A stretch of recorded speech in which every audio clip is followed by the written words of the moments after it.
So much for the work of the aircraft carrier as seen from the public viewpoint. We know, however, that behind these vital and at times dramatic activities, there is an immense amount of detailed, painstaking work involving the use of ingenious and sometimes complex apparatus. Let's have a look at... Now we'll review a complete cycle of flying operations, starting with the aircraft being ranged on deck. Here's one going up now.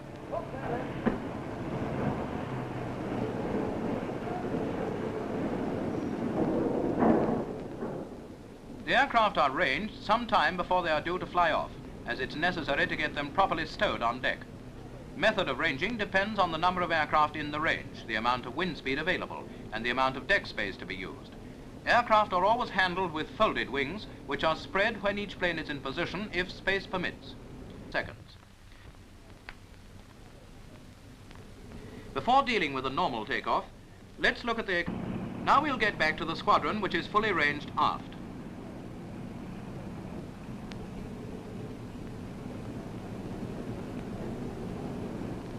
The rear gunners, observers and pilots get into their places in the aircraft and are helped into their harness by the mechanic. This, by the way, is the correct order for getting aboard. First the gunner, then the observer, and lastly the pilot.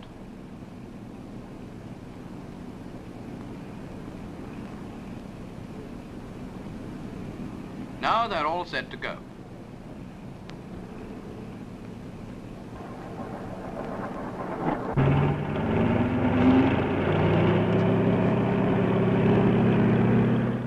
When all the engines are running, the petty officer in charge of the flight reports to the deck control officer, who gives the signal to commander flying. He is installed on his own bridge on the island, in close contact with the captain on the compass platform. From his lofty position, the commander flying has a view of the entire flight and can see everything that's going on. Required for 4-5 firing with close up other range at 16-10. On receipt of the deck control officer's signal, orders are given for the ship to be turned into the wind.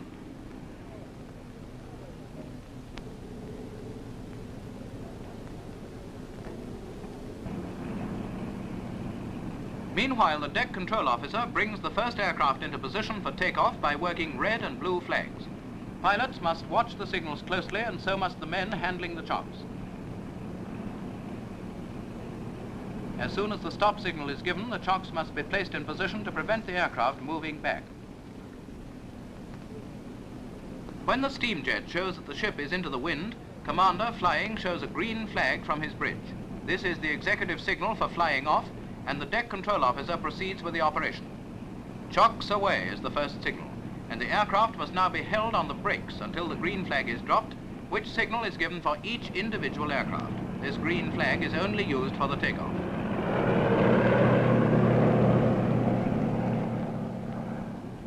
As soon as one aircraft is clear of the takeoff position, another is brought up into its place and the operation proceeds automatically. Pilots must be on the alert and respond immediately to all signals from the control officer and his assistants. In this way, and with good drill and cooperation, aircraft can take off at intervals of 10 to 12 seconds.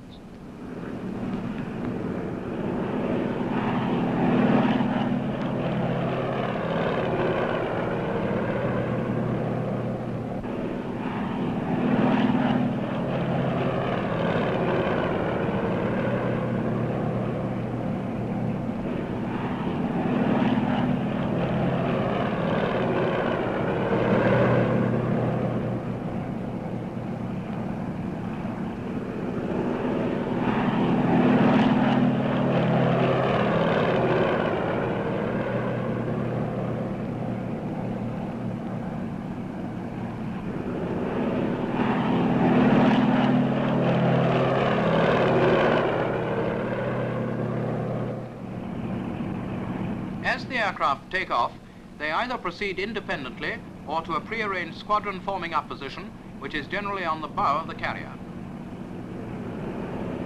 When the commander flying changes his flag or panel from green to red, all flying off operations must stop.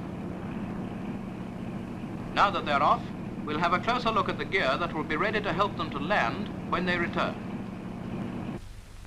On returning, aircraft always go to the waiting position, usually 1 mile on the quarter or astern of the carrier. As soon as the carrier is ready, the squadron distinguishing flag is shown at number 1 boom port. One sub-flight of the squadron then closes the ship. Each pilot prepares for landing by lowering his hook. Individual aircraft then circle round the carrier in readiness to land. When the commander flying is satisfied that conditions are suitable for landing, the affirmative flag is displayed at number 2 boom port. This is also repeated by the mechanical shutter. It is the permissive signal for aircraft to approach the deck only, and the executive signal for the deck landing control officer to commence landing on aircraft. From now onwards, each pilot is under the orders of the control officer. All his signals must be obeyed. By making these unmistakable signals, the control officer can bring the pilot to the right height and speed over the after end of the deck, and it is obvious that a pilot who places himself completely in the hands of the deck officer can be sure of making a safe landing. Specially detailed ratings run out and disengage the hook. The aircraft taxis forward, and the barriers are raised in readiness for the next arrival. A little to your right, a little higher. Cut your engine. The pilot closes his throttle, and if the plane is being flown in the right attitude, it will make a good landing. It is essential that all these signals should be obeyed promptly. To make things easy for the hard-working control officer, it is most desirable that aircraft should make a straight approach, stepped up at the correct angle. Let's have a look at that in slow motion. Note the angle, plenty of engine, nose well up. Aircraft hanging on its propeller and sinking steadily towards the deck. The rate of sinking is controlled by the amount of throttle used. We'll keep this slow motion going so that you can see clearly how the hook functions. It catches the wire, the hydraulic resistance comes into play, and the aircraft is smoothly arrested. So far, we've only seen comparatively slow-moving aircraft landing, but with care and obedience to the batsman's signal, other aircraft ready to land very shortly afterwards. A high rate of landing aircraft is very necessary for the efficient operation of the ship, and this can only be achieved if aircraft space themselves and back up so that the next one is about to touch down as soon as the barriers go up.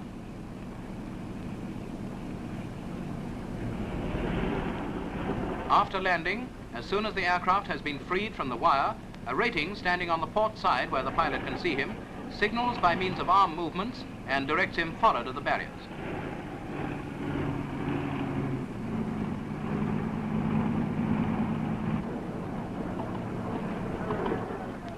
You will realize from what you have seen that controlled landings are of the utmost importance both to experienced and inexperienced pilots. This control makes it possible for pilots with little carrier experience to be sent on operational flights confident in the knowledge that they will land safely.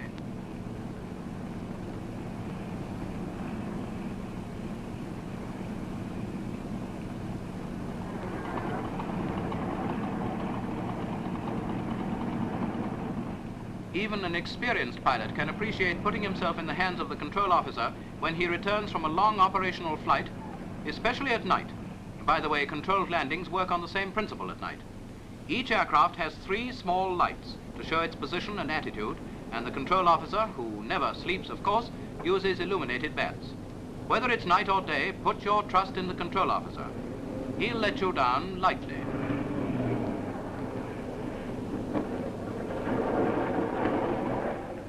Now, here's a landing which shows all the faults which should be avoided. The aircraft is brought in too fast, too high, and drifting. The pilot ignores the control officer's signals, and the resulting catastrophe is just what might have been expected. A very poor display and not one to be emulated. Let's send him back to make another approach.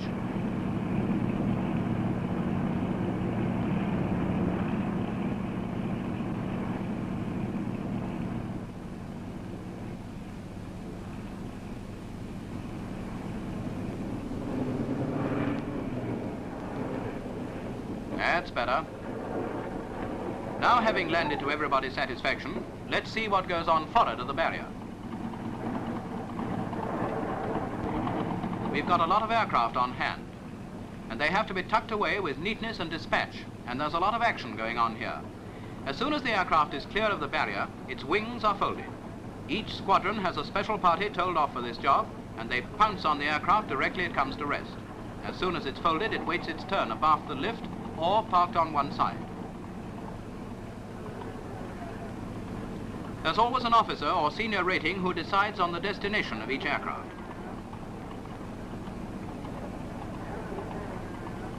The lift cycle for striking down is about 2 minutes per aircraft, and as they are landing on about every half minute, a large number will accumulate in the park. Stowage, therefore, calls for a lot of thought. Still, if the drill and organization are right, parking and striking down will fit like a glove. Just as with landing, it's all a matter of control and obedience.